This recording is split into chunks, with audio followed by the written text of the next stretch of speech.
দর্শক সহকর্মী সুকান্ত সরকার আমাদেরকে জানাবেন আজকের আবহাওয়ার খবর। সুকান্ত, আজকে সারাদিন আবহাওয়া কেমন যাবে আমাদেরকে জানান।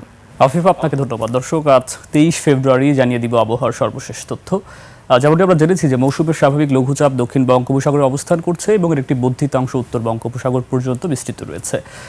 একই সাথে সারা দেশের ওপরে আংশিক মেঘলা আকাশ থাকতে পারে, তবে বৃষ্টিপাতের কোনো সম্ভাবনা নেই আমরা যেমনটি জেনেছিলাম। তবে একই সাথে কিন্তু বলা হচ্ছে যে খুলনা এবং বরিশালের উপর দিয়ে বৃষ্টিপাতের হালকা সম্ভাবনা রয়েছে এবং যেটি আসলে ঢাকাবাসীর জন্য দুর্ভোগের কারণ হতে পারে সেটি হচ্ছে যে দিনের যত বাড়তে থাকবে, সূর্যের তাপমাত্রা যত বাড়তে থাকবে, ততই কিন্তু রোদের প্রখরতার সাথে সাথে গরমের তীব্রতা কিন্তু বাড়তে পারে। যেহেতু এখন রমজান চলছে, তো এটি আসলে ঢাকাবাসীর জন্য কিন্তু কিছুটা অস্বস্তির বিষয় হতে পারে এবং রাতের তাপমাত্রা আবার একই সাথে একই রকম থাকতে পারে, সেখানে তীব্রতা বা বাড়ার খুব সম্ভাবনা নেই। তবে ভোরের দিকে কিন্তু কিছুটা তাপমাত্রা নেমে আসতে পারে।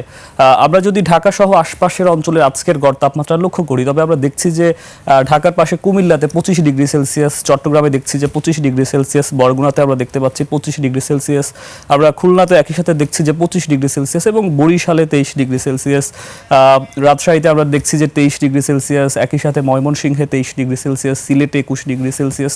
তো এই হচ্ছে আজকে আমরা দেখছি যে ঢাকা সহ আশপাশের অঞ্চলের তাপমাত্রার তীব্রতা কিন্তু বেশি। তো এবং একই সাথে আজকে কিন্তু ঢাকা শহরের যে সূর্যাস্ত সেটি হতে পারে 6টা 23 মিনিটে। তো এই ছিল আমার কাছে আজকের আবহাওয়ার সর্বশেষ। আফিফা। সুকান্ত, ধন্যবাদ আপনাকে।